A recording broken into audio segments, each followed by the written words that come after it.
My name is Emily Carter. I'm 32 years old, and until that anniversary dinner, I believe my parents had always wanted what was best for me. Looking back now, I realize trust can make even the smartest person ignore the obvious. I lived alone in a tiny one-bedroom apartment on the edge of Chicago. It wasn't glamorous, but it was clean, quiet, and all I could afford. I worked as a marketing coordinator for a medical supply company, picked up freelance projects on weekends, and saved every extra dollar, hoping one day I'd finally own a home.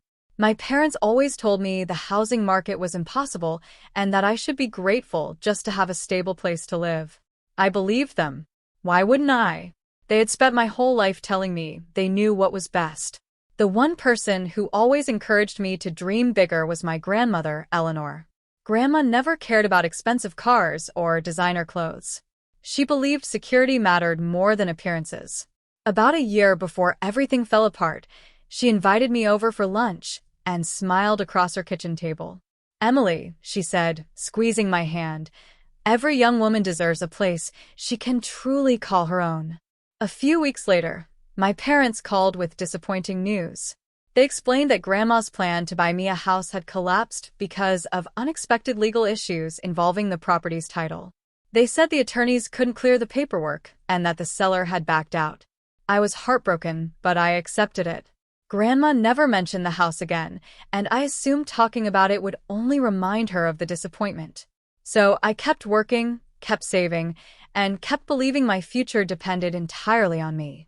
I had no idea my future had already been stolen. 3 months later, my parents invited the entire family to celebrate their 35th wedding anniversary at an upscale country club outside the city. They spared no expense. Crystal chandeliers hung from the ceiling, a live jazz trio played near the dance floor, and every table overflowed with flowers. Looking around, I couldn't help wondering how they could afford something so extravagant. Grandma Eleanor arrived a little late, elegant as always, carrying a small wrapped gift and wearing the warm smile that had comforted me since childhood. She hugged me tightly and whispered, "You look tired, sweetheart. Working too hard again?" I laughed. "Trying to save for a house someday." She gave me a puzzled look, but before she could respond, my father announced it was time for champagne. Everyone raised their glasses while my mother thanked the guests for celebrating their marriage. After the applause faded, Grandma slowly stood. "I'd like to say something," she announced. The room grew quiet. She smiled directly at me. "Emily," she said proudly, "seeing you become an independent woman has been one of my greatest joys." She lifted her glass a little higher before asking with a cheerful grin, "So, how do you like the house I bought you?" For a second, I honestly thought she was joking. I forced an awkward smile. "Grandma," I said softly. "What house?" "I still live in my apartment." Her smile disappeared instantly. "What do you mean?" "I never got a house."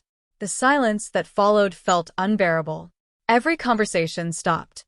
Forks rested on plates. Even the musicians stopped playing.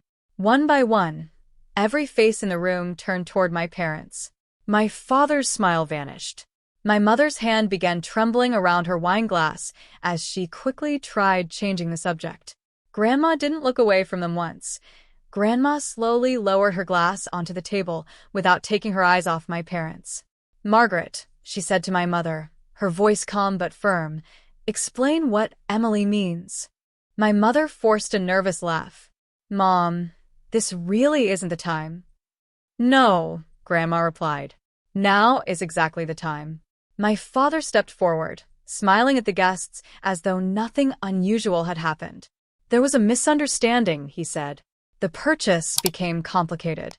We didn't want to upset Emily until everything was sorted out." I frowned. "You told me the seller backed out." That's basically what happened," he answered. Grandma's expression hardened. "I wired the full payment myself," she said. "The closing attorney called me personally to confirm everything was complete." A stunned silence filled the room. "What attorney?" I asked. Grandma reached into her handbag and removed a neatly folded envelope. "I keep copies of important documents," she said. She handed me the paperwork. The property address matched the little blue house Grandma and I had toured together almost a year earlier. My hands began shaking. But why does this say the transfer was completed? No one answered. I looked at my parents. Their faces had gone completely pale. My uncle finally broke the silence. If the sale closed, then who owns the house? Grandma slowly turned toward my father. I'd like to hear that answer from you. My father's shoulders slumped.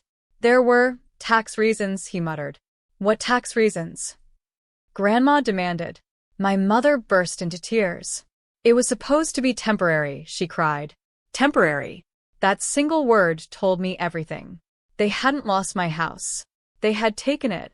And everyone in that ballroom finally understood exactly what my parents had done. Nobody spoke for several long seconds. Then Grandma carefully folded the documents, slipped them back into the envelope, and looked directly at my parents. I hoped I would never have to use my backup plan, she said quietly. My father frowned. What backup plan? Without another word, Grandma reached into her purse, took out her phone, and made a call. David, she said, I'm going to need you here. Bring the closing file. She ended the call before anyone could ask another question. My mother looked terrified. Mom, please. Let's discuss this privately. Grandma shook her head. You had almost a year to discuss it privately. 40 minutes later, while stunned guests still lingered around the ballroom, an older man in a navy suit walked inside carrying a leather briefcase. He introduced himself as David Lawson, Grandma's attorney. He calmly spread several folders across the head table. Inside were wire transfer confirmations, signed closing documents, emails, title records, and notarized authorization forms. David adjusted his glasses before speaking. The property was purchased entirely with Mrs. Eleanor Carter's funds. It was always intended to be transferred directly to Emily Carter. He paused before sliding another document across the table. However, someone submitted additional paperwork requesting ownership be placed under Richard and Margaret Carter instead. Grandma looked at my parents. I never approved that. David nodded. We've already reviewed the signatures. There are serious inconsistencies that require legal investigation. The room erupted into whispers. My father tried grabbing the papers, but David calmly pulled them back. I wouldn't recommend touching evidence. For the first time that evening, I wasn't shocked anymore. I was angry. Everything my parents had told me for the past year had been carefully planned. And judging by the look on Grandma's face, she intended to make sure that every single lie would finally have consequences. The legal battle lasted just under 5 months. My parents tried to argue that Grandma had changed her mind before the closing, but David had every email, every bank record, and every signed instruction proving otherwise. The investigation also confirmed that the ownership documents had been altered without Grandma's informed consent. Once the evidence was reviewed, the judge didn't hesitate. The house was legally transferred into my name exactly as Grandma had intended from the very beginning. The first time I unlocked the front door with my own key, Grandma stood beside me with tears in her eyes. I always imagined this moment, she whispered. So did I replied, hugging her tightly. My parents lost far more than the property. Most of our relatives stopped speaking to them after learning the truth. Their carefully protected reputation disappeared almost overnight. The anniversary party that was supposed to celebrate 35 years of marriage became the story everyone in the family remembered for a completely different reason. A few weeks later, my mother called. She cried, apologized, and begged me to forgive them. I listened quietly before answering. You didn't just steal a house. You stole a year of my life. You watched me work 2 jobs, believing I had nothing, while you already had everything Grandma wanted me to have. She had no response. I wished her well and ended the call. Today, I still live in that little blue house. Every Sunday, Grandma comes over for coffee, and we sit on the front porch watching the neighborhood wake up. Sometimes people ask if I hate my parents. I don't. Hate is exhausting. What I feel is something much simpler. Gratitude. Because the day Grandma asked one innocent question at their anniversary dinner, the truth finally walked into the room, and it never left again.